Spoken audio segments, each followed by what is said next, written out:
Yo, what up, guys? We're on the clock. We're here with another episode of the War Room, episode two. And today I am joined by Steve from RezBall. It's good to have you here, Steve. How are we doing? Well, all right. It's nice to finally see you in person, just via acting via Twitter or interacting Yeah, via Twitter. So nice to put a face to the name. Happy to be here. Happy to chop yeah, it up on absolutely. more draft guys. Yeah, same to you as well.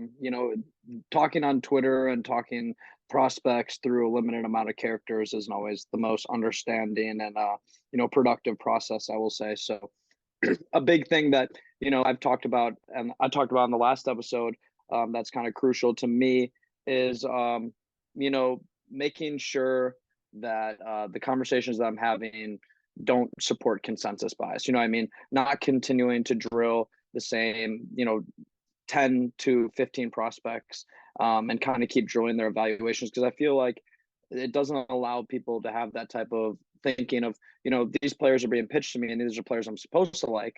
But what if I do a little deeper digging? What can I find here in this draft class that, maybe could be worth a second round pick? And this player could turn into a multiple year pro. He could be, the sixth or seventh man on a playoff team. And, those are the players that, we consistently see it. And it may not be the most apparent thing to the average NBA viewer, but these players in that range consistently swing some of these key playoff games when they have big moments. We see guys like Grant Williams can contribute and put a team over the top in a playoff series against the Bucks, and he showed up multiple times. You've got plenty of guys across the NBA that aren't always top 10 picks. So I think we have a good group of here. We have one guy that I think we're going to start the conversation about, who coming into the year may have been considered as a guy who is a lock for a top 10 pick, but due to some of the injury stuff to start the year, and I don't want to say some of his performances haven't been like hopeful, because I truly believe that the full evaluation is important. And when you look at the things that a player like Dariq Whitehead was able to do in high school, um, we're just not seeing it all translate to Duke. And do you want to kind of start here? The floor is yours to kind of talk about how you're feeling about Dariq Whitehead at this point in the season. Yeah, he's in an odd spot. I mean, the foot injury, it was a foot injury, if I remember correctly, derailed him. Yep. It took some time to get back in the lineup. The Duke team is a mess too, post Coach K, the first year without Coach K. And he was the guy that everybody wanted to see. I personally had him ranked number 3 in the preseason. I know a lot of people wanted to rank him top 5. But even then, there were skeptics out there, like Rafael Barlow was like, I don't see a top 5, maybe even a top 10 guy out there. So I think that's part of it too, is like there were people that wanted to like him, but then there were also people that didn't see it. So the minute he started coming back in and struggling against who knows state, right? Like Quiz U, if you know where they are, you probably go there. That never is a good thing. But it was also the injury, right? Having to get his legs back under him, having to get his lungs back, and slowly coming back around. Also, I think his size was, it's weird to me. In the offseason, I kept seeing 6'6", 190. And then magically, when he started playing, it was 6'7", 220. So I'm like, which one are you, dude? Like that would make a big difference, right? 6'6", 190 is like a Max Christie, whereas 6'7", 220 is like Chris Middleton. That's a big difference between the players, and it would also make you feel more comfortable about his position. I think 6'7", 220 is also closer to like an AJ Griffin type of size. So I think that's part of it. And he did slowly start to come around now. If I can give you some numbers. Yeah. In the past, I mean, we could talk about the two very high shooting performance games from deep with NC State, and I believe the other one is versus Boston College. Both of those games, he had 4 threes. They lost obviously in the NC State blowout, but they were able to win more recently against Boston College. And I don't think that. I mean, I can let you finish any point you had about the recent games, but yeah, kind of what you're hinting at with the lower body injury. I think the expectations at the beginning of the season were that, okay, when he does get back to play, I think a lot of people are just assuming that, oh, he'll be fine. He's going to come back to play when he's right 100%. And the reality that, and, you'll talk to anybody, around the basketball space. And then when they talk about lower body injuries, they always say, it's 2 years. A lot of people say 2 years is kind of that full-time period where you can say, okay, this is the best version of the player. at their full health. And I think a big thing that makes Dariq Whitehead really, volatile as a draft prospect, because you look at two guys, you have Benedict Mathurin and AJ Griffin in this last draft class, cut from a similar large creator cloth, who can play the two, play the three. You can put the ball in their hands and have them be a primary player. And then they also can defend on the other end. So when you have these two guys right now, obviously Benedict Mathurin and AJ Griffin are playing phenomenal at the next level. They're both translating very well. For Mathurin, the scoring is there. And in the season, when I was kind of looking at Dariq Whitehead, I was like, this is that type of player. I think the thing that separates Dariq from them is, even at the high school level, I don't think he was as an elite or an electrifying athlete as a player like Dariq Whitehead. And I think that he's much closer to an AJ Griffin type of player. But then you have to say, then he's got to be an exceptional shooter. I mean, he's going to have to be a 40% shooter from deep consistently. And, he's demonstrated from the line, obviously only played so far like 13 games. That's what I have today. And I don't think that's changed. Well, they did play today. Did they not? Well, yeah, it's 13 games still. The last game was against Pitt on the 11th. I don't think the stats have shown up yet, like on. Yeah, but I think they played today again. They played against Clemson today. Did they not? I believe so. Yeah.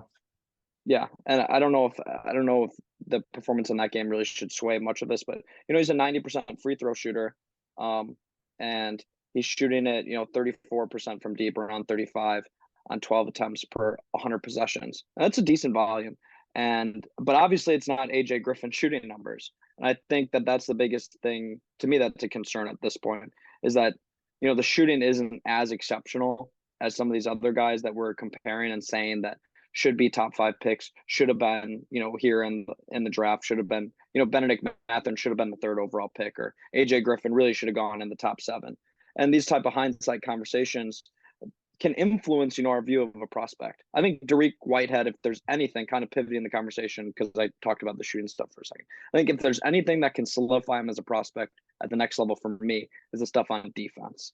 He is a great defender at the point of attack. I think that he's got exceptional length on that side of the floor. And, he's put up good numbers per synergy already. He rates out, not that it is everything, but he does rate out, around the 70th percentile in overall defense, and man defense, 84th overall, because Duke this year has mixed in a little bit of zone here and there. And then kind of the thing that I look at to determine, the shot quality that he's forcing, is the isolation stuff. And, obviously low reps, but he has not been scored on in isolation so far. And it's something to monitor. It is a small sample size, obviously, with most of these stats at this point, but that's good to see. The guy, he is not consistently getting blown by early on in his freshman year as he's kind of getting his legs under him. And I think that reflects the same thing that we saw in high school, where he was able to lock up a guy like Keontae George for a full game length. He's able to take on, number 1 quality matchups on the other side. And that's something that I think is worth a lottery pick. We just got to see what the offense brings. And I don't know, where do you feel about him as an athlete? I think that really determines where we have to draft him, especially when we're talking about a guy this high as, top 10 range. It's hard because I liked him as a functional athlete, what I call the Jerry Rice athlete, where they're not going to test well, but then you watch the film and you're like, oh, he's outrunning that guy, or like, oh, he's out jumping that guy, just because of desire and like having fun and like putting yourself out on the field. It's not the same as just, running in an empty gym or whatever test you do. So I do like him that way. I think the thing with him, though, is the shooting, like, definitely has to come around. Before this Clemson game today he went 0 of 3 from deep, so whatever. But in the past 8 games, as he's gotten his health back, he was 40% from 3, 40.5 on 4.6 per game. He didn't miss a free throw in that span, only taking 1.1 per game. But again, there are these indications that this guy's getting his legs back. As an athlete, I don't know right now where he's at, because again, he's still getting his legs back under him, like you said, 2 years. And for somebody that is more of a technician, which is what everybody talked about in the offseason, this is somebody that, feasted a lot on mid-range pull-ups, was able to get to his spots, had a really good jumper, mainly feasted it, had his offense built around being able to dribble, penetrate, shoot off the dribble, that stuff. Having a lower body injury is just going to make you look less until you're 100% or close to 100%. The last thing I will say on him is the Duke. Again, the Duke team is a mess today. Filipowski took 22 shots. Surprisingly, Tyrese Proctor took 15 shots. And then Mark Mitchell took 8, and then Dariq only took 6. So not that he needs to be fed a bunch of shots, but this is like what he's dealing with in the meantime since he missed time. They really turned over everything to Filipowski. Proctor and him kind of get the short end of the stick because it's like some nights they'll go with Proctor, with Dariq shooting better. They're like, yeah, we'll go with you. And then sometimes when why do I always forget his name? Roach. They've just let Roach like launch it. He didn't play today. So that also factors in it to me. I feel like if he were in a similar situation, somebody like Taylor Hendricks or GG Jackson, we would get a better idea of where he's at just because they would have to rely more on him now. So that's just where I'm at with him right now. Still, I have him number 10 on my board. Yeah, I think that's a fair spot for him. Just for the sake of conversation, I think I have him around 13 or 14 at this moment. I mean, my board's always in flux. I'm a weirdo with that type of stuff. Just to Same. further your point, and I always like to try and give credit where I can. Just crediting, still he is still in the 93rd percentile off dribble jumpers so far this year, and is, Synergy introduced a new shot quality metric. So he's generating 8.7 shot quality, but he's getting 1.17 points per shot, which equates in their idea to a plus 0.30 shot making ability, which I mean is phenomenal for any area of metric. And in his early jumpers, he's plus 1.66 shot making quality. So I think when he's able, that the story that tells is kind of what you painted, is when he's able to get to his spots and take shots, he's knocking them down. And that's what you really expect out of your best players. I'll say the one thing that I want to see more of while we're on the analytics stuff, finishing around the basket. I don't feel like he's done a great job of using his physicality. And I think that comes with confidence. And you kind of spoke to it with, his functionalism as an athlete. Those athletes are only going to get more functional as their confidence grows. They're only going to run harder, jump higher, and push themselves more. So great conversation there. I'm going to pivot to another freshman that's kind of had a, underwhelming start by most people's measures, but a guy that I've consistently had on my radar since the offseason. This is a guy that, my former co-host Julian would always drill as a great player when we were talking preseason, is Jalen Hood-Schifino. I'll kind of start this conversation if that's cool, unless you have anything that you want to put out to the forefront. I think right away, I want to get to the things that are underrated about him, because I feel like that's the most important. The shot making in the mid range. I mean, he is lethal off the bounce, and I think that it bodes very well for his ability to translate as a pick and roll player. And that's not even bringing up the reality that he's actually, you could play him at the 1 if you really, really want to. You can play him at the 1. I don't know how well. I haven't been incredibly impressed by the defense, but I think he's a great athlete. Definitely above average in that category, and he's going to continue to do that. I just wanted to pull up the mid-range shooting numbers. I had him up for a second. Yeah, he's shooting. Obviously, comparative to Dariq, 83rd percentile off the dribble.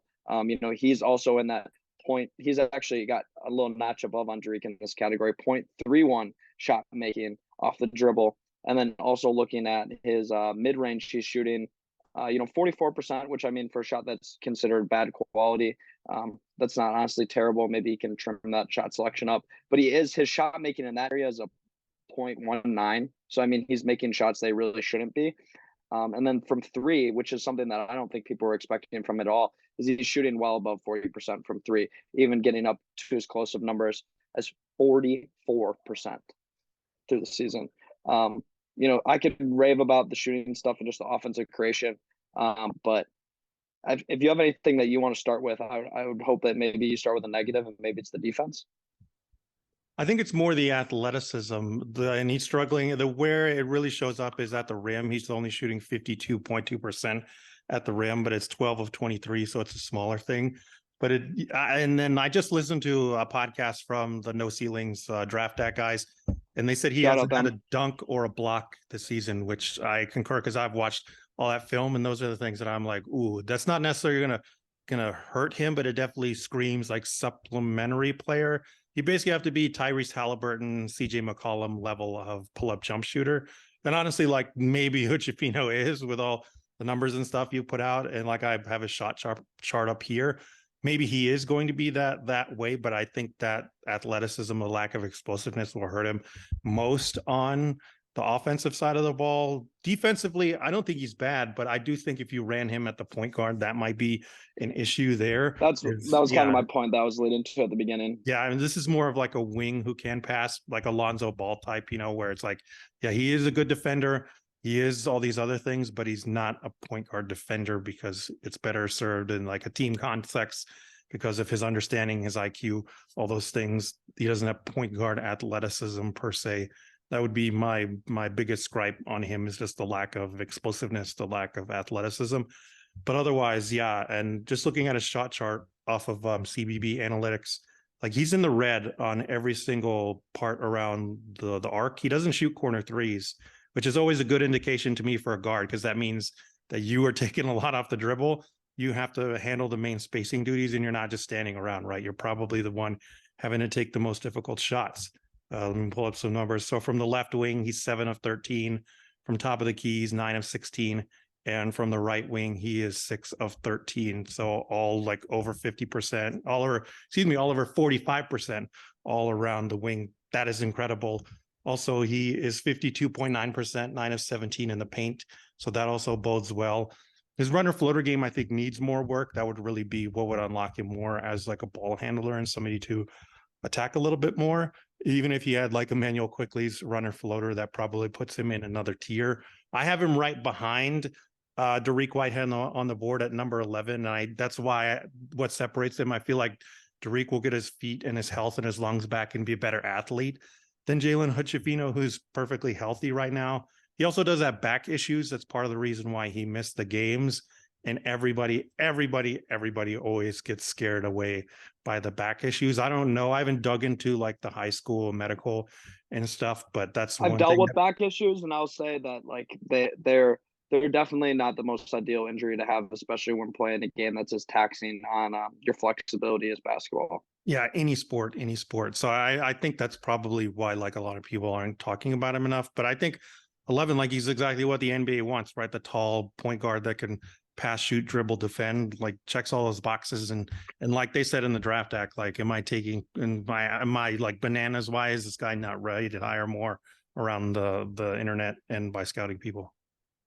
Yeah, I mean, for a player that, generally we're looking at, his finishing ability is a struggle, but his ability at, a 25.2 usage to have so one metric that I kind of have started to look at is their high quality shot like rating. So those shots in that quality, and then kind of using just a simple metric, even like effective field goal percentage, to kind of rate how they are when they have those opportunities where the analytics are anticipating they score, how often are they scoring. And he's got 78.6, which is, the out of the crop of players we're looking at today, that's the third highest.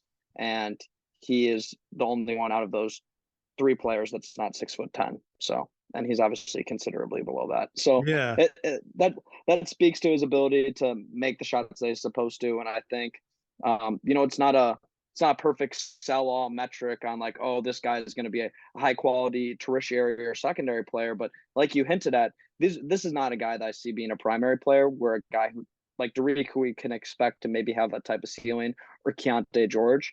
And that, for me, that's a reason why I'll never put Jalen Hood-Schifino above either of those guys. But it doesn't mean that I'm not going to have him significantly higher on my board, possibly into the teens by the end of the process, because he is such one of those, like we talked about, such one of those quality guys who maybe he's not a starter his first 5 years in the league, but he could still be the 6th or 7th best player on those teams. And then even when he is a starter, he's probably going to be a contributing player for a while. I mean, absolutely. Your introduction about that type of player, he would be the first guy that I would say, if you like ask me who, would be like, oh yeah, it's Jalen, Yeah, absolutely. Kind of moving towards a player who maybe has that similar projection, at a different position, but still there's some inkling there in conversations around what his hype is as a, possible top 20 pick in Taylor Hendricks. A guy for UCF that, I haven't watched a crazy amount. I've kind of how much I've seen people kind of go wild over his film and his evaluation. with a lot of those guys, I kind of let the community do the work, and then I'll sift through the information and then the film myself after I feel like enough time's passed. It's been 18 games. And kind of my view on him before I turn it over to you, I'll keep it short and simple. I think primarily as a defensive player, he's a really, really enticing prospect. And if you told me that, we're going to go out there and we're going to throw him right away into an NBA scheme to be somebody who potentially can guard, number one caliber player forwards, I'm there for the conversation. I'll say that. I'm not completely against that hypothetical of him being a guy who can lock up, a 3 or a 4, who's maybe a primary scorer creator on the other team. What do you think about it? I think that's just because of the foot speed, and then we can get to some of the other stuff. Yeah, definitely. I think he would start off his career similar to somebody like Jeremy Grant, who profiles physically very, very close to him, 6'9", 210. He's a better shooter. Excellent comp. He's a better shooter than Jeremy Grant was at the beginning of his career, who could not shoot. It took him a while to come around. It really wasn't until he was with my Pistons that he showed, oh yeah, this shooting thing is consistent. 38.4% for Hendricks. He was 2 of 4 today in their game. The blocks, 1.6 blocks per game. I think he's a fantastic weak side rim protector. He's had to play center at times. They do have one 7-footer on that team, but he's kind of like the 6th or 7th man. If you look at their minutes played, there'll be some lineups where Hendricks is the tallest guy out there, and it's just like, hey, you're playing center here by default. I think in the NBA where he's actually power forward, small forward type, which is more of what his body type is, like you alluded to. The foot speed is good. I don't even need him to do anything else as long as he's like this 3-and-D type of shooter, weak side rim protector, can get out and man-to-man against, 4s and 3s. That's really all you would need him to do, and be that Jeremy Grant in Denver type of player. I would definitely invest in him in the top 20. I have him in my top 20.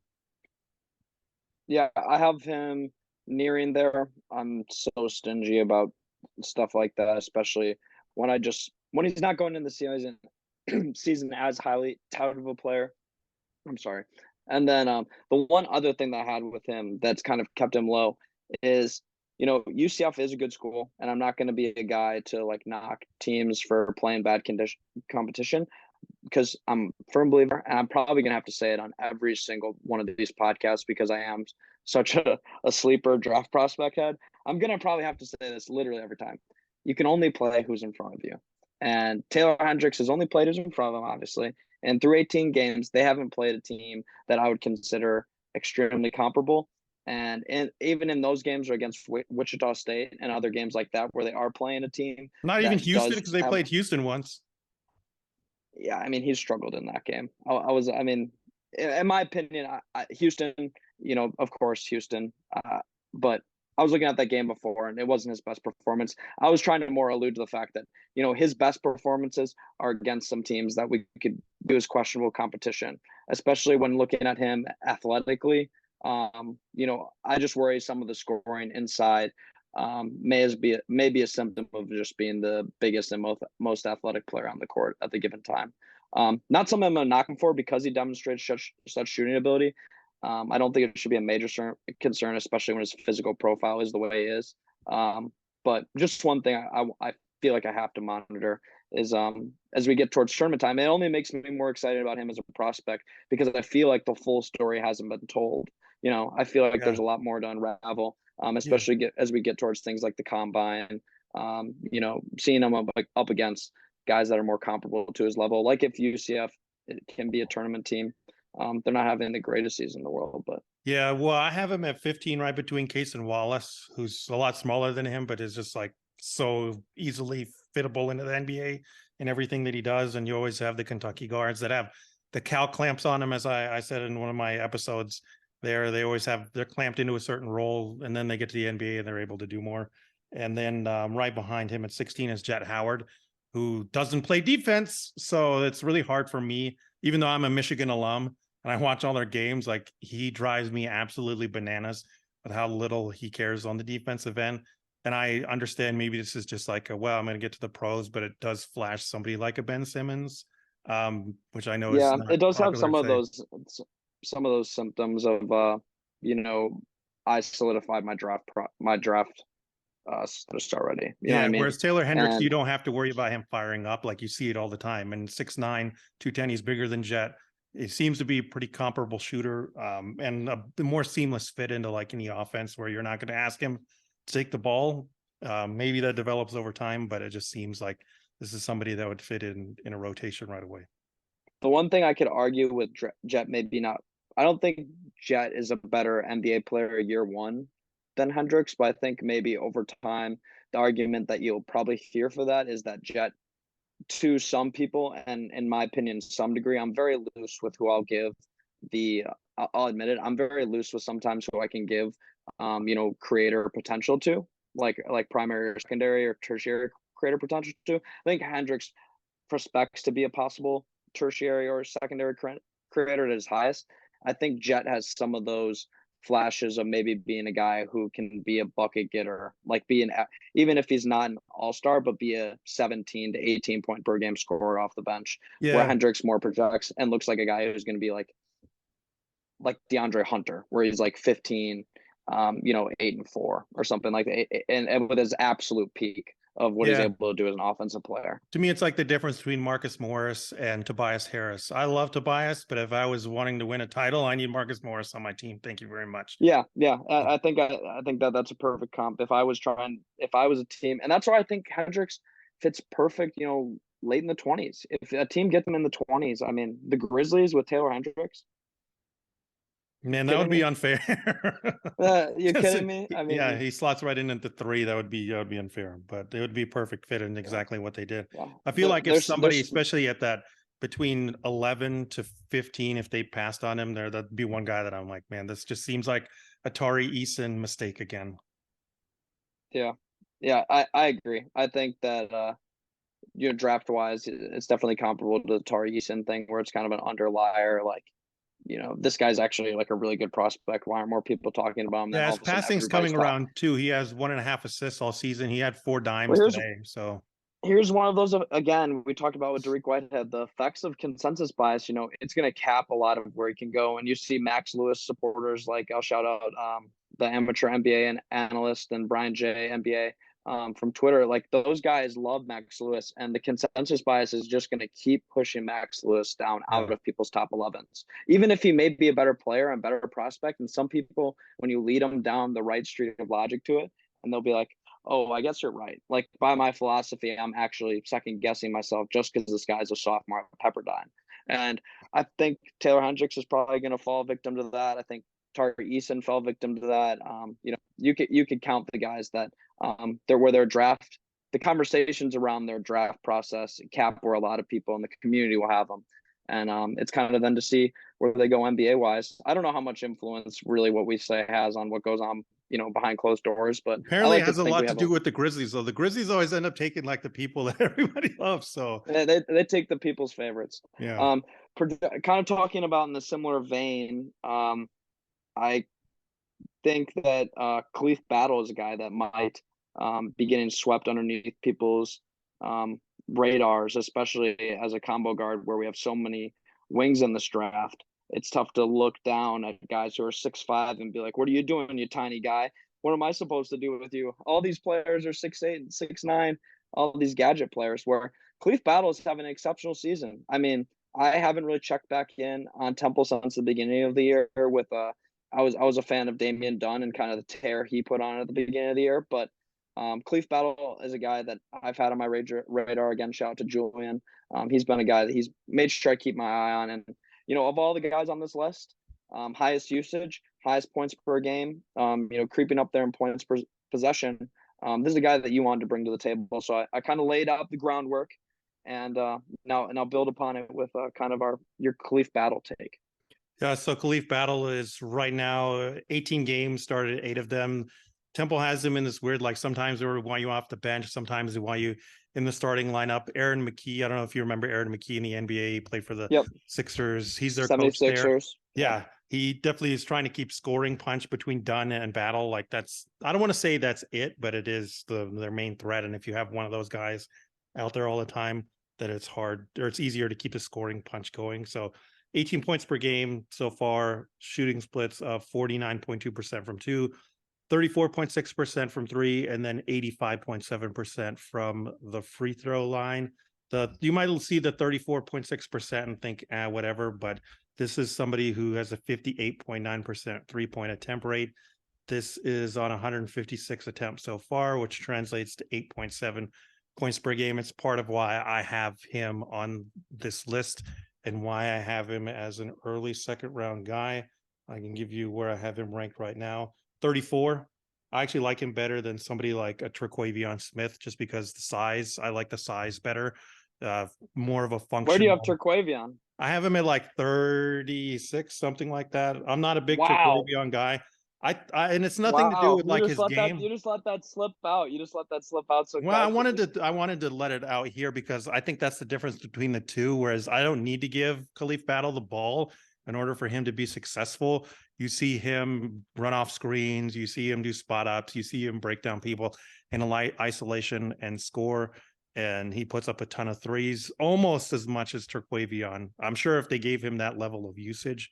Most on this list, 15.7 per 100. Yep. So, what I call the legit shooter, that not only can you average percentage or above, but you also are able to put up a high volume at that percentage. So somebody like a Duncan Robinson, when Duncan Robinson is functional and good, or somebody like a Joe Harris, that type of shooter, he's somebody I've just always believed in. Also, he had a weird career trajectory. He started as a freshman at Butler, didn't get that many minutes, transfers over to Temple. COVID happens and they only play 11 games in their 13-game shortened season. Last season, he broke a bone in his foot and wasn't able to play. And then hopefully finally this season, Khalif Battle can make it all the way through. But again, they're like bringing him off the bench. Sometimes they're starting him. So they're also kind of messing around with his role. But he's somebody that just is a bucket and that is, number one, a really good shooter. His handle's good. I like how he attacks guys in isolation. Two things that concern me are passing. He's 1.8 assists to 2.3 turnovers. Not great, but again, if you're talking me into him as a shooter, cool. If you're trying to talk me into him as like the sixth man you want handling the ball, no thank you. Defensively too, I think he has limitations. He is 6'5", Khalif Battle, 175 pounds, rather skinny, still more bulkier than Terquavion Smith, believe it or not. And Temple guys always have a bit of more of a fight to him. I think if you kept him at the 1 or the 2, he would be okay, but definitely not somebody in starting range because of that size. Somebody that is more of a shooting specialist and a heat check guy that you want on your team. Yeah, I think you sold him very well. And the comparison to Terquavion, like, I understand what you're saying.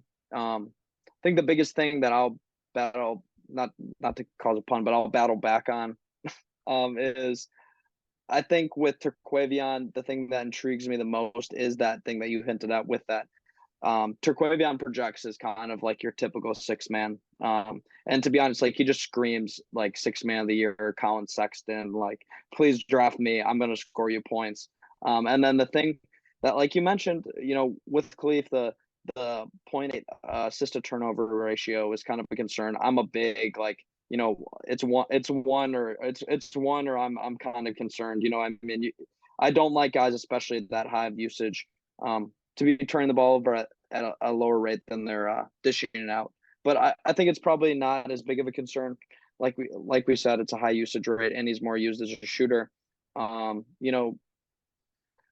What I would say is, I think you raised up a great prospect. I mean, there's a guy that, like I said, I have not had, as directly on my radar. And I think where you have him is a great value spot for him with this draft. The biggest problem I think we're going to run into with most of these prospects that we're going to go through from now on is who can I draft that's maybe younger or bigger or faster, that does all the same things that this player can do right now. Yeah, I guess my philosophy too is once we get in the second round, I'm like, who has NBA skill that will work? Like, that is my only concern. I'm not looking for upside. Very rare that you ever find any second round prospect with quote unquote high upside. Most of the guys that end up working have a skill that gets them on the rotation, and then they show more. So that's just my thought too. Yeah, no, I absolutely agree. And I think, that's why I probably will have him valued around a second rounder, just because he does have that, put him in day one, NBA skill. And that's hard to deny a player from being in the draft conversation for that. He'll be one that I have to dig even more on, especially the defensive stuff. Like he just grades out so well on synergy for defense, and when I watch him, it's just like he has great foot speed, gets in front of guys really well. I like the isolation one-on-one defense. I don't think that if you put him on the floor, he's a liability by any means. I think he actually could be a plus defender at times. Yeah. And Again, I the think, difference between him and Terquavion there is like night and day. Sorry, Terquavion. Yeah, I mean, the biggest thing with Terquavion is I think a lot of his steals are a product of the pace that they play at. I think those numbers are a bit inflated where, when you look at a player like Battle, he's got the 1.8, as I call them, stocks per game. So steals and blocks. And, I would like to see probably just a tick higher in the 3-point shooting percentage, but I think with the amount he's taken, you can't be super crazy mad at, 35%. And especially when, he's not playing with SEC teammates that are going to get him the ball and always the premier opportunity. Again, kind of looking at the shot making stuff. Overall shot making, he's going to grade out in our group of players as the second best, like overall shot maker per synergy. Only getting beat by, we already talked about him, Jalen Hood-Schifino, with a 0.07. So, and another metric that I talked about, 68.8% of his high quality effective field goal percentage. So again, consistently knocking down the shots. I think these are both things I look at and say, yep, this guy is an NBA player. This was a great one. I'm happy that you centered my focus to him. Yeah, the one thing I will say about his percentage, though, before we go, he has one game against St. John's on November 21st where he shot 3 of 11 from 3. He has another game against Penn on December 10th where he was 2 of 9. And then Maryland some bad ones. 2 of 11, and then the last game against Tulsa was 3 of 14. That's 4 games that like definitely drags down the percentage. But if it's like 5 games, 10 games out of 30, that also should like factor into it. Like, okay, he had a couple of nights. Why not just look at the big games? Why don't we? 24 points in the win against Rutgers. That's a top 25 opponent. Win versus a very, very, very talented VCU team, and he had 27 in that one. Had 21 in the win versus Villanova. So. You're not going to get an argument to me when his best scoring games and some of his best performances are winning performances against good teams. Yeah, and I mean, shooters like they're just going to have that, especially when you have a volume shooter like that. The worst thing he could do is just stop shooting. Yeah, I mean, and I think with volume shooters, even more of a sign that they're confident and that you can rely on them to some extent to take a volume shot, even if they're missing, is when in these games where he's playing against really good opponents, he's rising up to it. He's not continuing to break out. He's saying, no, I need to get a better shot. I'm going to get this better shot. I like his ability to create off the dribble side to side. I don't know if he's as much of a downhill isolation scorer like a guy like Hood-Schifino or Whitehead could develop into. But I think that you can be more comfortable with him taking spot up jump shots and maybe taking one dribble sidestep on the closeout than a guy like Hendricks. You know what I mean? He's knocking that shot. That's night and day. So yeah, I like Battle. I think if I were to project after this conversation where I have him, I definitely think I'm going to look at him going into my 50 to like 65 range, like that strong range on my board of guys that are just creeping on the edge of that top 40 conversation. That's where I kind of like to house those guys until, like I said, just want to look at more of the defense. His frame is a little concerning.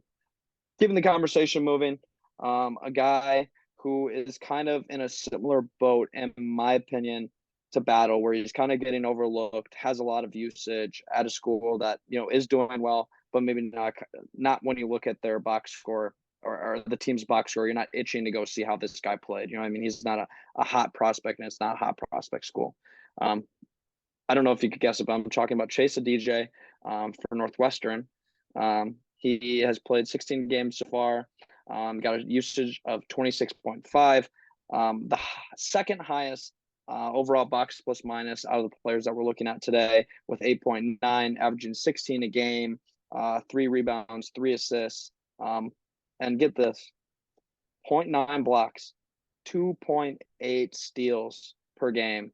So coming in at the highest combined stocks rating at 3.7, and then the assisted turnover of 1.3. The shooting is a little concerned, but I mean, I'm looking at this guy as a defender and as a primary creator, and I look at him, I say, how can I not think about drafting this guy to come be the starting point guard on my G League team? And how can I not think about drafting this guy even just have around to bring up as a tool player. I look at him and I say a guy like Frank Ntilikina kind of comes to mind, where some of the shot mechanics don't look exactly right.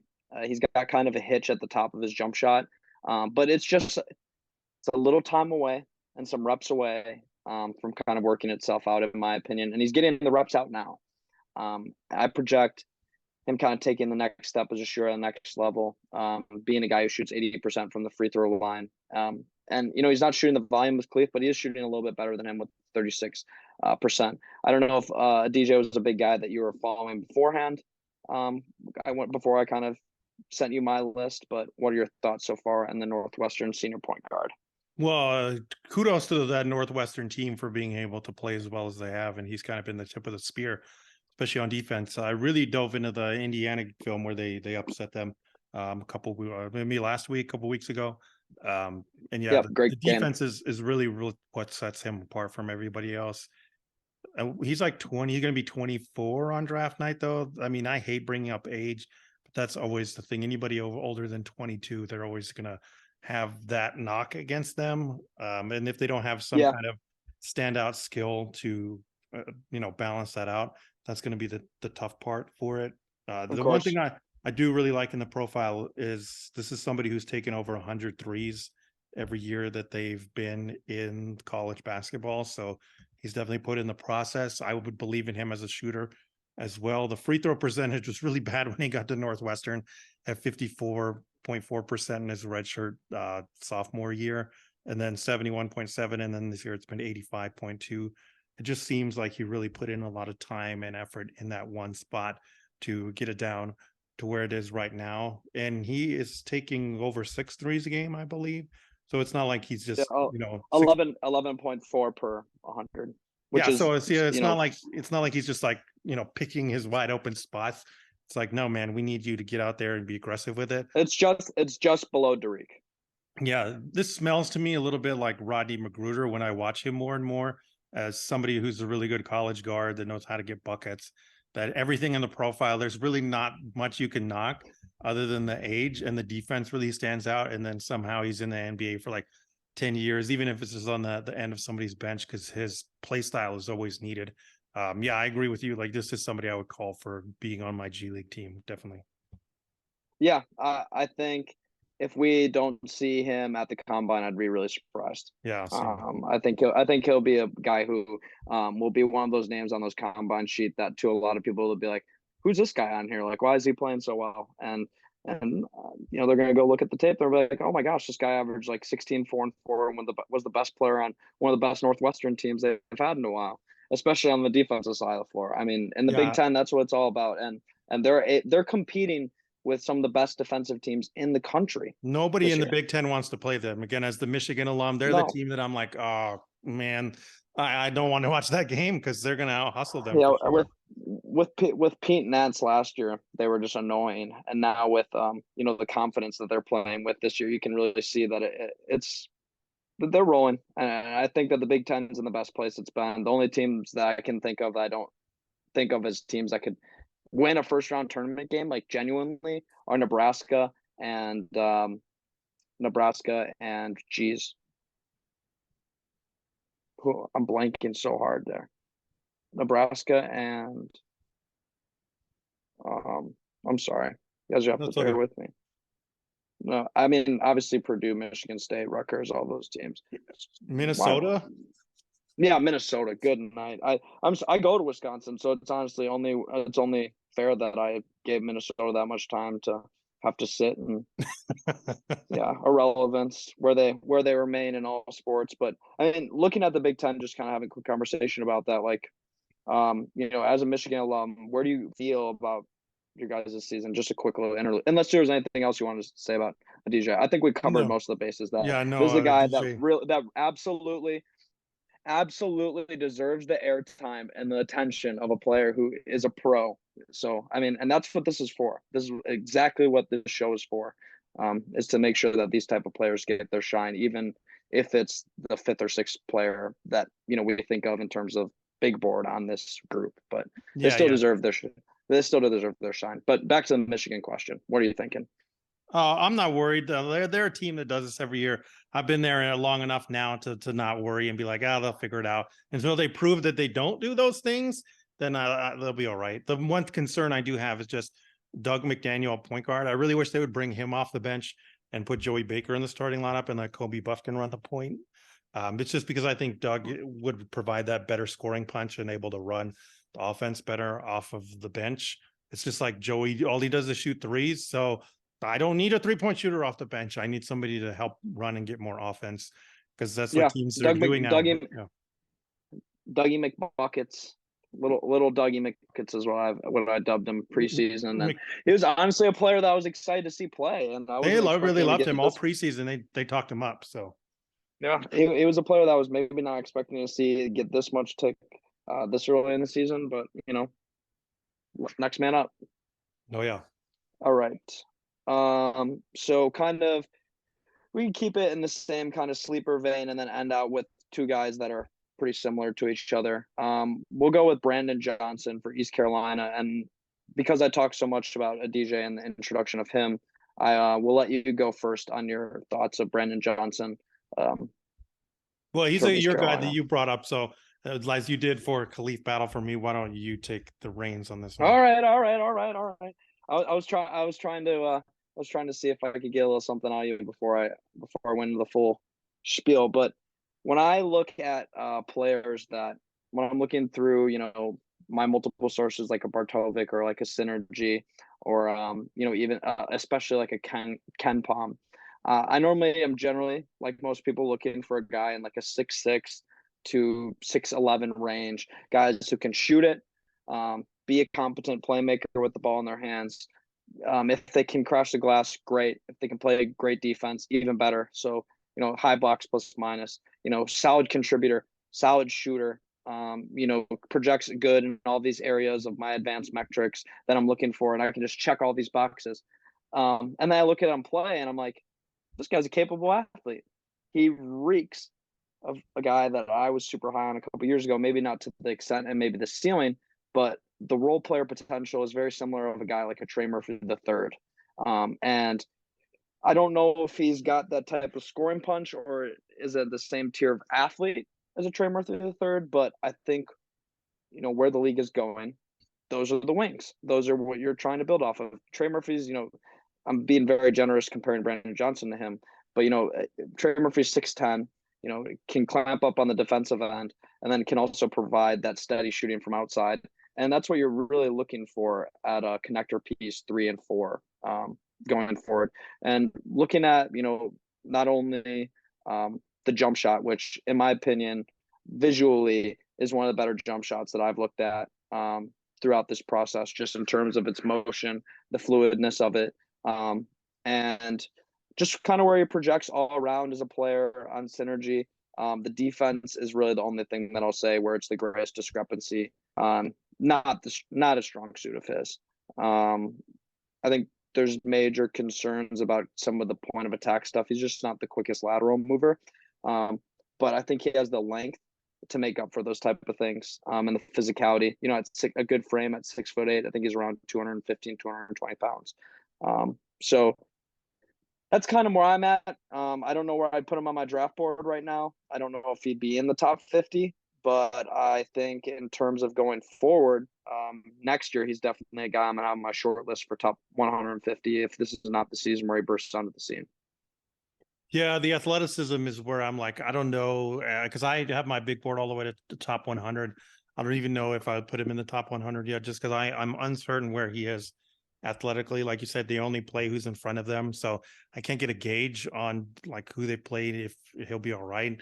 I do agree with you on terms of like the strength, and maybe this is just somebody who stays at the power forward position. I do believe in his shooting as well. The past 11, I mean, look at the percentage right now.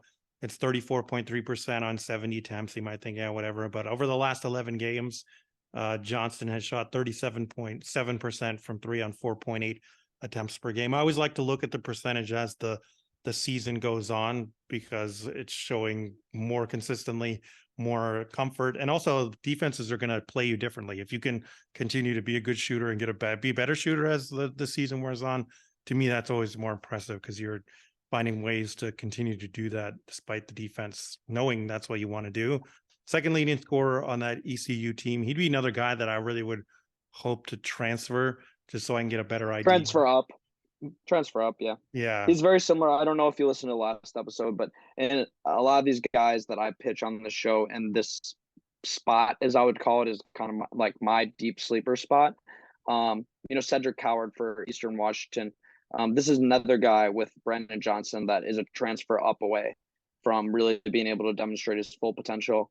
And not only demonstrate it, be able to figure out, what can I actually do? What is my full ceiling?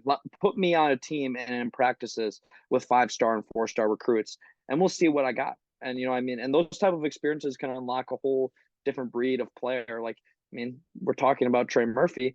He went from Rice to Virginia, and then ended up as a guy who was a first-round pick. So these type of dreams are not far off for these type of players. I never like to write guys off. And when I look at, Brandon Johnson, it's just a lot of spot up.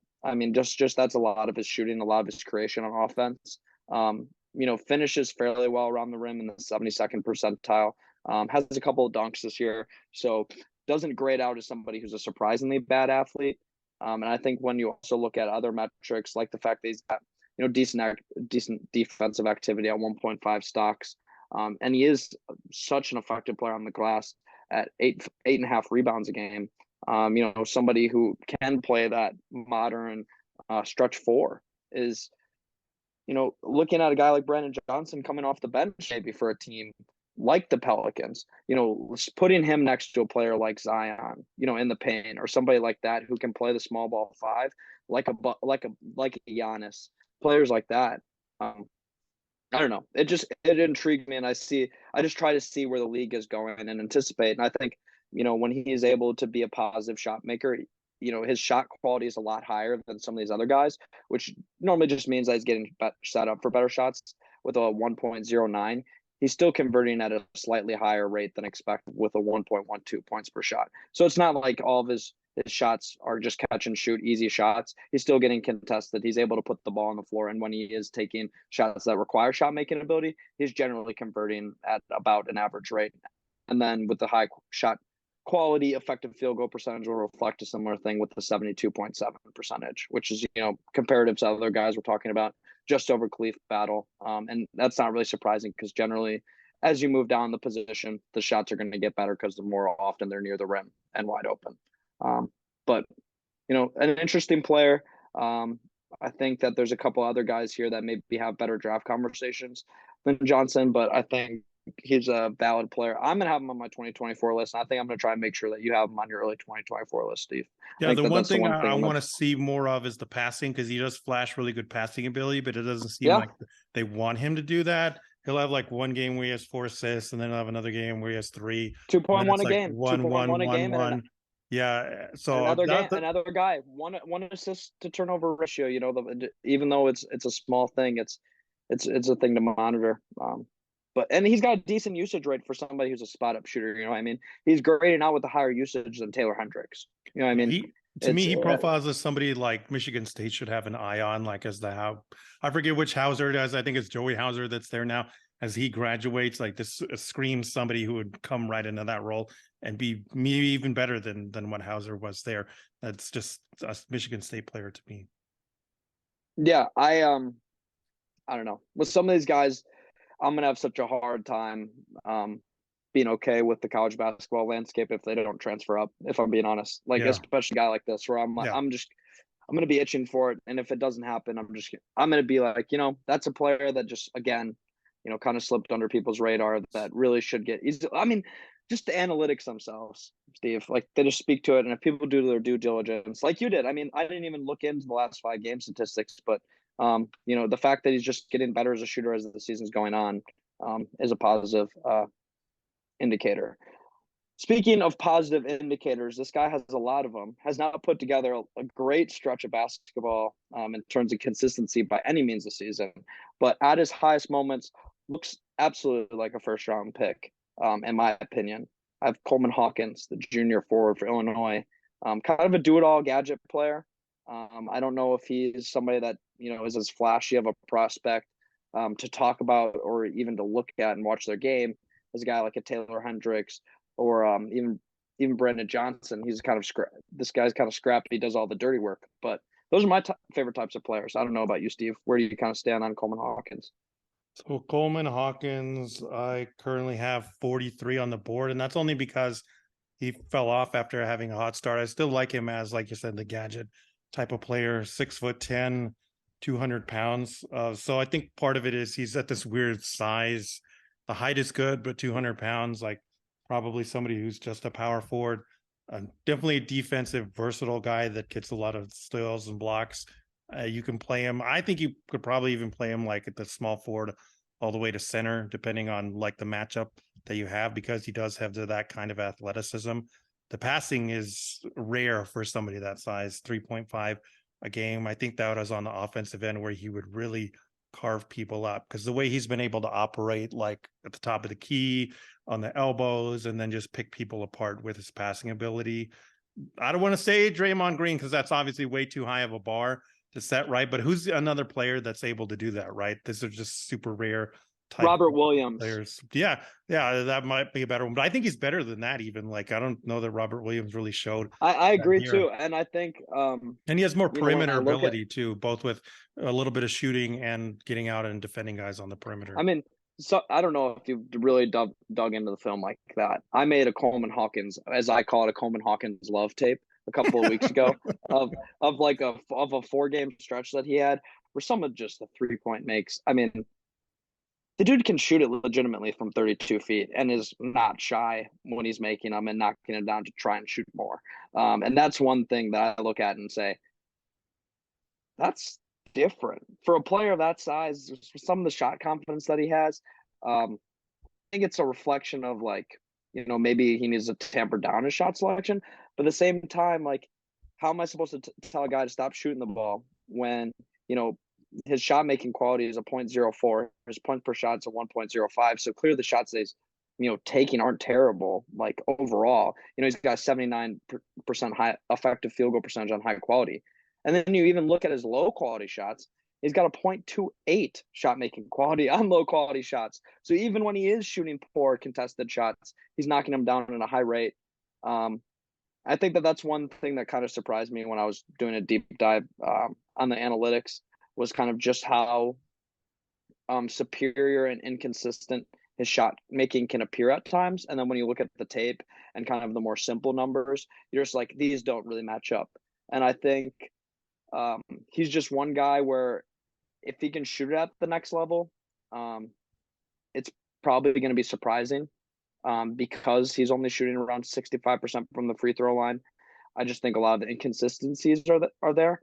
But if you draft him because of his other abilities that he has, like you hinted at, the playmaking, 3.4 assists per game on a 1.2 assist to turnover ratio. You talked about the defense, the ability to legitimately guard 1 through 5 switchably. Like maybe you put him on 3s through 5s for the most of the game, but can step out and guard 1s and 2s on the perimeter and has done it willingly and consistently. If you're drafting him based off those two things, I feel like where he's at in those two areas make him a top 30 pick. Yeah, this screams to me Dallas Mavericks, because he's pretty similar to somebody like a Maxi Kleber. Maybe Maxi's a little bit better of a shooter, but that defensive versatile guy that's so super underrated. All of a sudden you watch a game and you're like, oh, he's guarding like the best forward out there. Like, oh, he was able to stifle the center out there. Like, why doesn't this guy get more press? And then you look at his efficiency numbers and you're like, oh, he's actually pretty good. I feel like that's the kind of player he's going to be in the NBA, but also it's somebody that always goes unheralded because they do so many different things. That Illinois team is also maybe one of the worst situations in college basketball right now. I don't know what's going on with Brad Underwood and Sky Clark just like bouncing out. And there was that weird press conference with Matthew Mayer being like passive aggressive about not liking his role. So I feel like he just needs to be rescued, number one, in order to get out of there. To be honest, I just haven't liked the way that team plays with as much talent as they have. Because this is a deep cut prospect show. I mean, I'm just going to interject with this quick conversation, unless you have something else with Coleman Hawkins. Well, Where do you have him board wise? 43. My thing is Illinois related. So if it's Yeah, I mean, the only reason is he's taking like 11 shots in some games, 17 over 9. Like, he shouldn't be taking that many shots. Like, this isn't somebody you should be asking to have your primary offense. And that's just the only other thing that I'll say is, like, yeah. he's a really good supplementary piece, but he's asked to do a lot. Yeah, I'm gonna pull up his mid range and his medium quality numbers just because I'm curious, because I think those are two areas that might indicate what we're looking for. But the thing that I had to say about the Illinois thing is they have a guy like Ty Rodgers, who, when I think of like the way Illinois is put together, they need somebody who's a consistent defensive player, because Terrence Shannon can be basically all their offense. In terms of on-ball scoring ability, and then they're able to have Coleman Hawkins who can distribute to cutters and guys like that. It baffles me that they don't utilize. Yeah, I mean, he's a horrid. Coleman Hawkins is a horrid inside the 3-point arc jump shooter. So the 18th percentile on dribble jumpers. His runner is about average, but in the catch and shoot, he's okay. It's just jump shooting is not his thing, so I don't know why they really expect him to score that way. I agree. I think they should utilize him more in that modern offense where it's, give the guy to the ball on the high post, screen away, kind of that handoff action with kind of a backdoor going the other way. It's where that type of role that I see guys like, other under radar prospects like Jalen Slauson kind of fitting into that type of gap of being a guy on offense who just projects as like a 4 who can come up, grab the ball, in the high post and make a relatively, good decision with the ball, or even sometimes make a really good decision, hit a backdoor cutter or hit an open shooter in the corner on the flare, and things of that nature. Guys like Ty Rodgers, I feel like Illinois could use as those cutters, or even to take some of those touches off of Coleman Hawkins' shoulders. It just seems like they need other people to touch the ball than Terrence Shannon Jr. and Hawkins for them to be more successful. Like, it just needs to feel a little bit more free flowing. Yeah, for sure. And I mean, he's shooting 11 of 23 in the paint, 47.8, and then 27 of 38 at the rim, 71.1%. Keep him there. And then also he's only taken 9 corner 3 shots. This is somebody that screams to me, keep him in the corner if you're going to have him shoot threes. Although he can make those tough ones out there, like at that size and with his passing ability, if he could just do some shot fakes, drive to the rim, they have to collapse, he's going to find somebody open. Like, that just seems like too easy of a thing to do. So whatever. Way to go, yeah, Brad Underwood. I mean, just to emphasize the defensive stuff. So I was just looking at some of the analytics. His affected like shot making. So the effect that he puts on like shot making ability in the pick and roll man situations when he's guarding the roll man is a negative 0.64. So he diminishes their shot quality and expectation by 0.64 points per shot, which is filthy. I mean, that's filthy defense on the inside. And that's kind of where I love him, is that interior, high mid-range arc defense where he can be a switchable 4 that's truly like staying on ball pressure. And I think that's where the NBA is going to go. I think guys like Robert Williams are continuing to push the NBA in that direction. I think a lot of people were hoping Jonathan Isaac was the guy that did that, and just didn't. And I think Robert Williams is kind of everything that people wanted Isaac to be defensively. So, these players are just going to keep coming in. It's whether we decipher if the potential is there. And kind of the thing with the shooting, though, is I don't think his jumper is unfixable. You know what I mean? Because he's able to shoot with such tremendous ability from far distances at times, even though that's probably the last thing a shooting coach will tell you is an indicator of quality, like, efficiency shot, like shooting actual, like, physics and everything like that. Like, those deep threes are probably the least like physically sound, but there has to be something in that the guy maybe just, needs a small tweak to his shooting, and he's more comfortable shooting from a farther distance. Like, it could just be something with his legs. It seems to me like Markieff Morris, where you look at it and you're like, nothing's wrong. And then when he finally gets into his like actual role, you're like, oh, I think that's all that it is just like getting to that same spot, having other guys set him up and not like have to pull something out of thin air. So yeah, I agree. He's just a very interesting prospect to me because I have such a hard time trying to understand why he's not a first rounder. And then I kind of fall back on some of these concerns with the shooting, but it doesn't draw me away because, still like a 20 usage as a 6'10" player, higher than Taylor Hendricks, higher than the other guy that we'll talk about who's kind of around the same size and defensive stature. But just the leg up that he has in some of these areas for someone his size is, in my opinion, impossible to ignore. Like you really shouldn't if you're doing your proper draft work. The last guy that we can kind of wrap it up before we have some other little brief conversations. I think we want to talk some New Mexico and New Mexico State. But Kadin Shedrick for Virginia, somebody who's kind of appeared to me at first kind of popped similarly to Coleman Hawkins with just, I was watching a Virginia game and I was like, oh, that was a really good closeout. Oh, that was a really good rotation.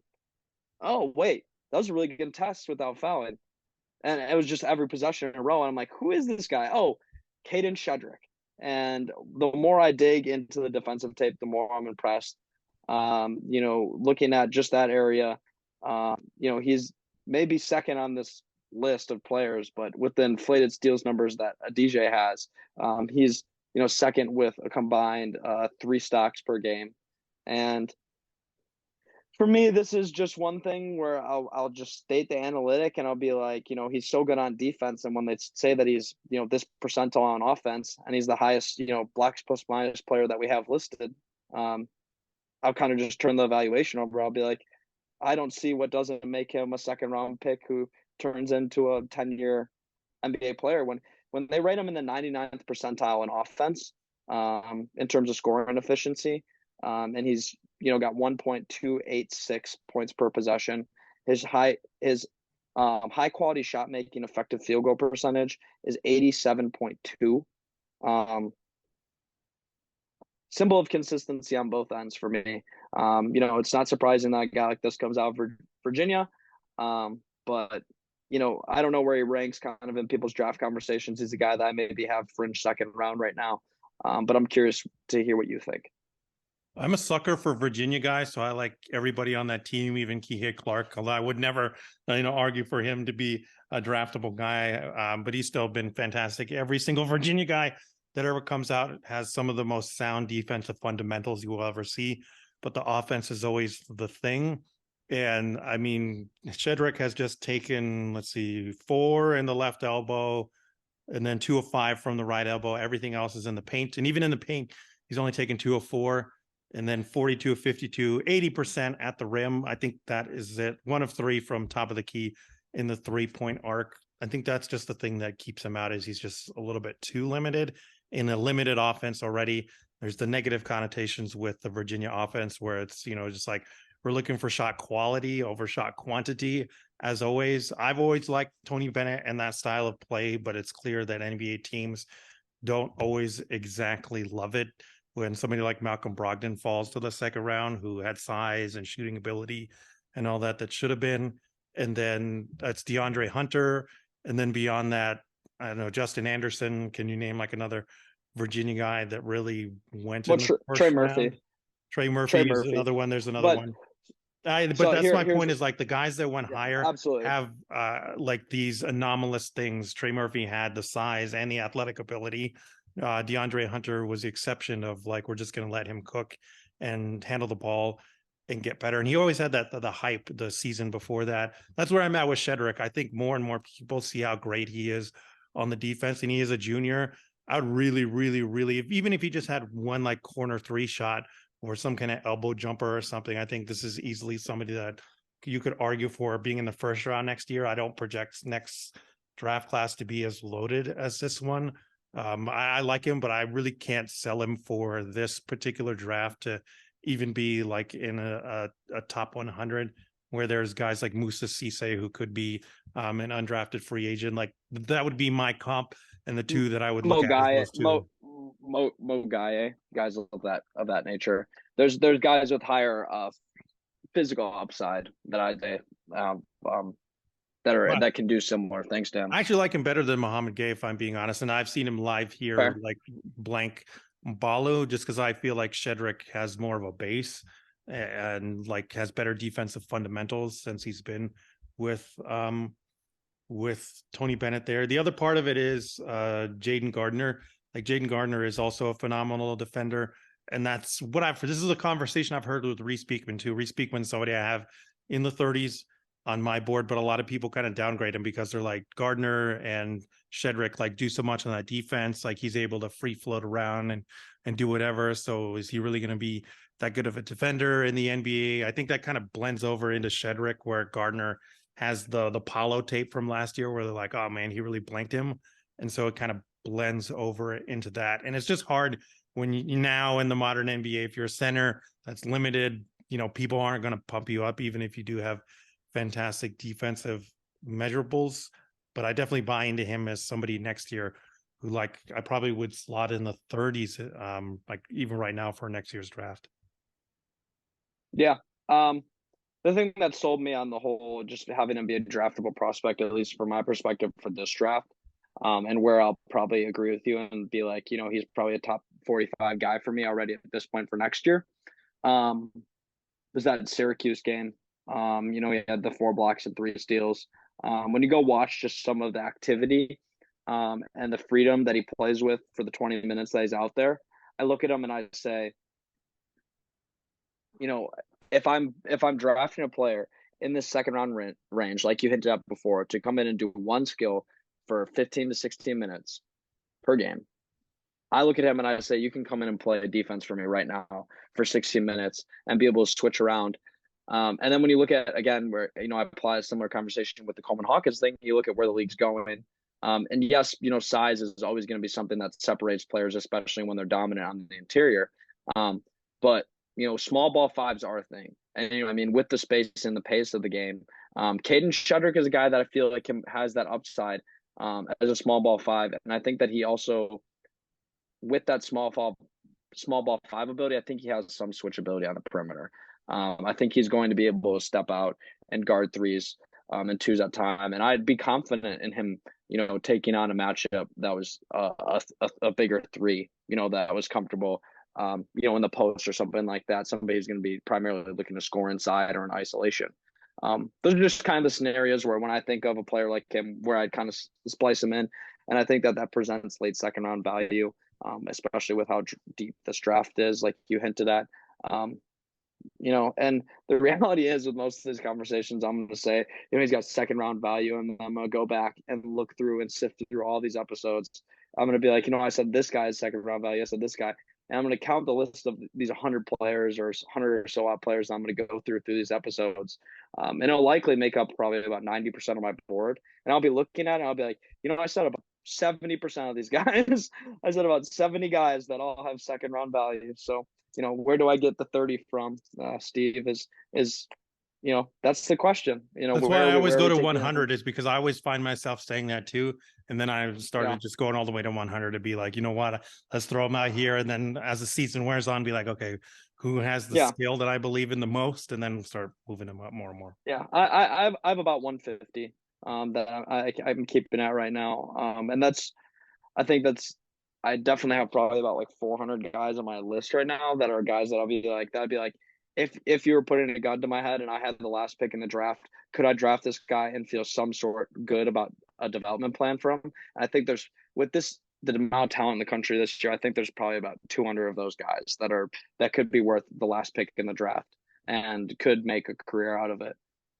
So I think that's just something that's, underappreciated, especially after COVID, with kind of the blessing that we were given with that fake year of basketball, where we're able to keep all of these excellent upperclassmen players, and even some of these guys like a Khalif Battle, who maybe would be out, maybe not be playing for Temple right now if he wouldn't have had to sit out for part of that season due to the stoppage of the season. Kadin Shedrick's a guy that could have gotten more looks a couple of years ago, but you do with what you can. So I think with the rest of the conversation, unless you had something that you wanted to get in with Shedrick, we could pivot to, maybe a guy that we wanted to have on this list that, I'm going to save for another episode that I have coming up with somebody who, that's going to be kind of the spearhead prospect we talked about. We had the spicy conversations about Dariq and Hood-Schifino's recency So I wanted to save this one, who is more of like a, structural, full scouting picture from the beginning of the season. But let's get some quick thoughts on Deshawndre Washington. Yeah, so I'm originally from New Mexico, so I always find as many chances as I can when there is any New Mexico or New Mexico State prospects coming up. I graduated from their rival, though, the University of New Mexico. I'm originally from Albuquerque. But Deshawndre Washington is playing for the Aggies this season. He is listed as a junior and is 6'7", 205. Started off at junior college, transferred over here to New Mexico State.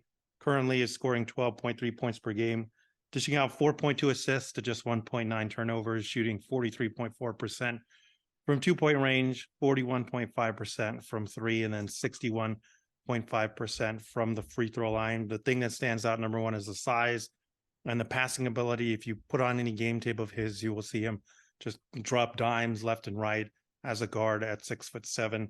The shooting, the percentages look good. But he's only taken 2.4 per game. And then you couple that with the 61.5% from the free throw line. That is a little bit concerning.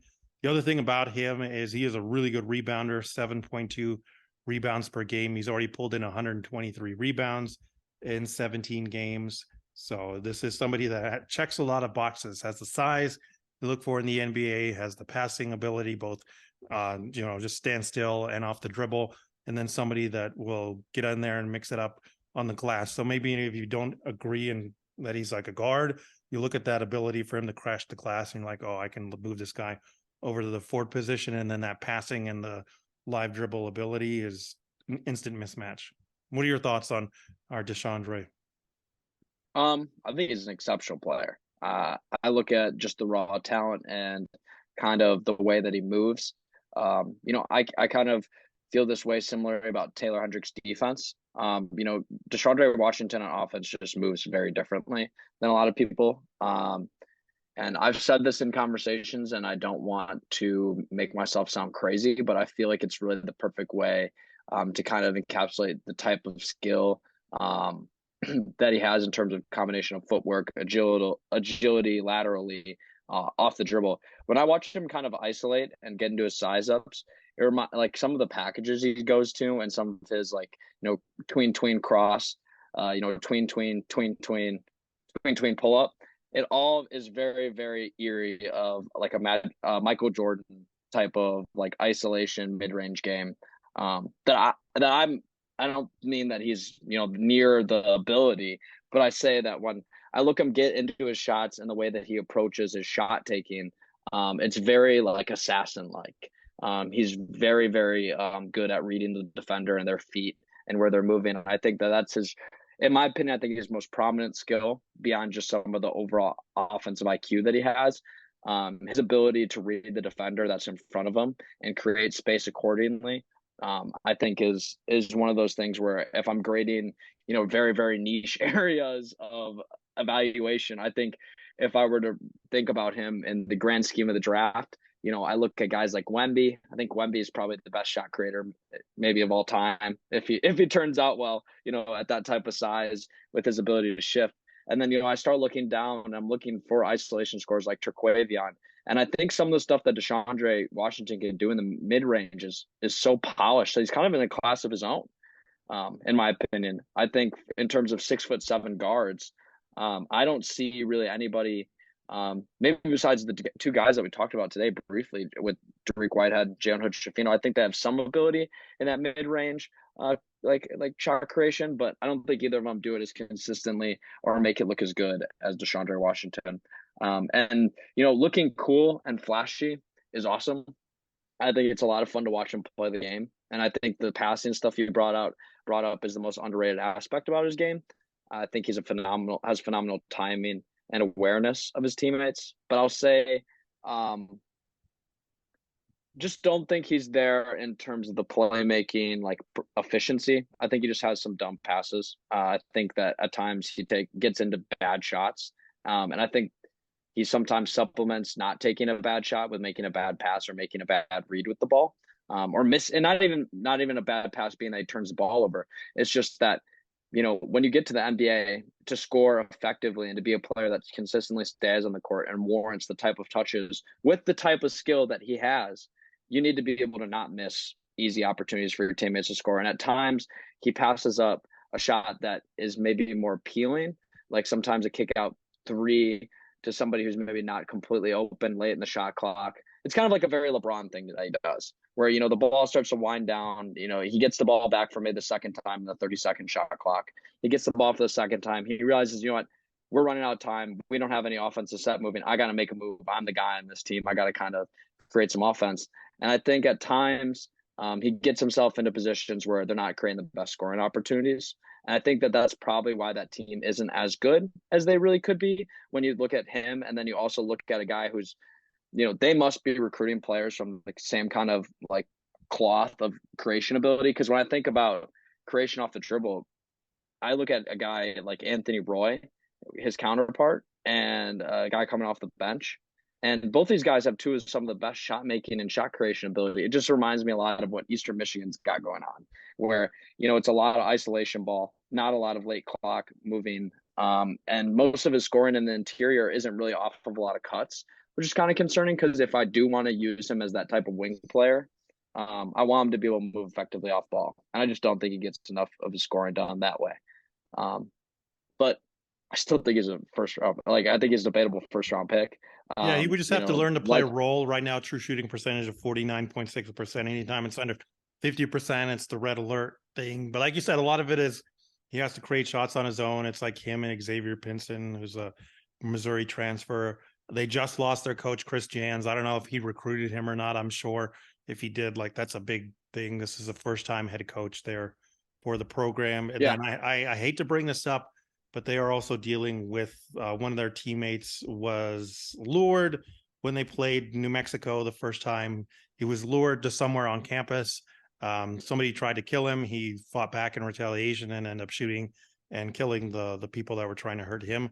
So I imagine that is also going to wear on you and your team and just be something that's there. I think it's part of the reason why a lot of media outlets don't want to cover New Mexico State either, to have to unpack everything that happened. So that's also another difficult factor in. Yeah, I mean, they're just New Mexico basketball is just underrated. You can say it. Yeah, there's that too. But I think since Pascal Siakam, Trevelyan Queen, there's been more and more eyes, especially in Cruces, started with Paul Weir, and then it went over in Chris Jans. And then we'll see if they can get a third coach. I do feel bad for them, even though they're our rivals. Like every single time over their AD is seem to get really good coaches. We'll see if Greg KR is going to be the third one. But man, they've had some good coaches come through there.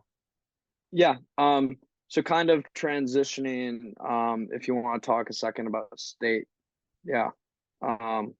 with the Aggies. I mean, that's all I got on the Aggies. I don't really see anybody else there yet. Maybe next season. You brought up Anthony Roy, but we'll see how. Oh, facts. I meant. Let's talk about the Lobos. I mean, sorry, my bad. It's a long night. Let's talk about the Lobos. It's all good. Let's talk about my Lobos. What my alma mater. What Mini Patino is doing over there. It was awesome to see Iona and them play together, to see the two on the court, and for Mini Patino to come out. I thought that was cool. I hope they do that. Like every year that he's there, I hope they're able to continue that tradition, because that is an awesome thing. Right now, he may not be there much longer if they keep playing the way that they're playing. No, we'll see. It just depends on him. Like if he wanted to stay there longer, they can make him happier if they really wanted to. And New Mexico is a fantastic place to play. The last guy that left, Steve Alford, found out, you know what? I was actually in a good spot, even though, the dream job for almost every coach is UCLA, but he definitely didn't pan out there. But back to the Lobos now. Yeah, Richard Pitino has them at 15-2. They're led by the children of two NBA players, Jamal Mashburn. The second junior is the leading scorer right now at 17.9 points per game, is a junior. But I actually like Jalen House, who's the son of Eddie House, if any of you remember that name. Right now, yeah, of course, Heat legend, 55. Absolutely. Shooter. Absolutely. So Jalen House is scoring 16.6 points per game, dishing out 4.8 assists per game to 2.5 turnovers. Shooting splits up 47.4% from 2, 43.7% from 3, and 82.7% from the free throw line. If you look at his shot chart, he has a lot of red, especially around the 3-point arc. 3 of 4 from the left corner, 9 of 23 from the left wing. His one weak spot is at the top of the key, 8 of 25, only 32% there. 9 of 16 from the right wing, and then 2 of 3 from the right corner. You know, if you looked at his shot chart last year, it was a lot of red in the mid-range. And I think if I had to guess, he went in the offseason and was like, hey, I think I need to develop my 3-point shot. And he's always been a good free throw shooter. So the jump shot was always there. And then in the paint right now, he's 19 of 39, 48.7.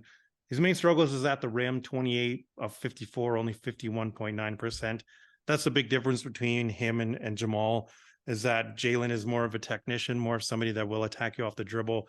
Much more of a point guard, though. He is also a senior, which is why I would talk about him more, seeing as how this is most likely his last year. I mean, just been red hot from 3 all year. That 43.7% is no joke. Has taken a team leading 71 3-point attempts, second on the team in free throw attempts too at 98.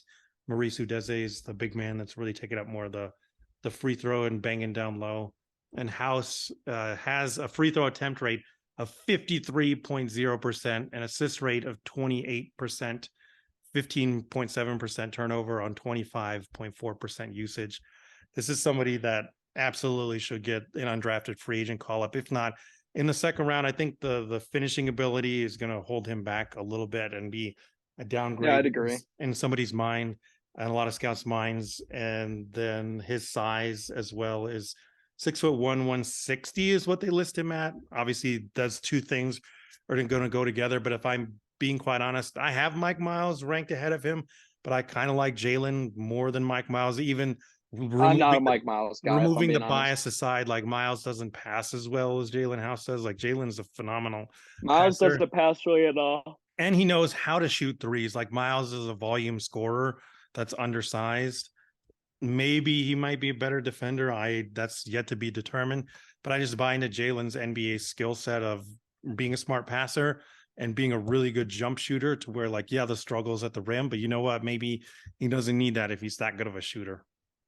Yeah, the assist to turnover rate really popped for me when you were talking the numbers there.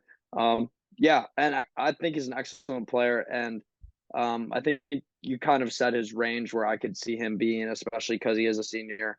I do like him in the undrafted, higher undrafted group of guards.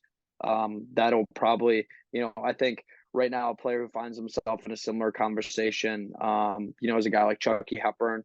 And if I were to compare those two players, and I would say, Chucky Hepburn's 2 years younger, just speaking in terms of players that are outside looking in on kind of that top 60, and especially even a top 75 conversation, probably for most people, maybe for us, maybe you might have House a little higher towards like 60, and I probably have Hepburn probably a little bit towards 60 than most people would. But my argument there would probably be House is probably going to be a more consistent scoring threat from outside over time. And where a guy like Hepburn probably has this staying power of being a couple inches taller, a little bit stockier of an athlete. I think House is probably a better athlete.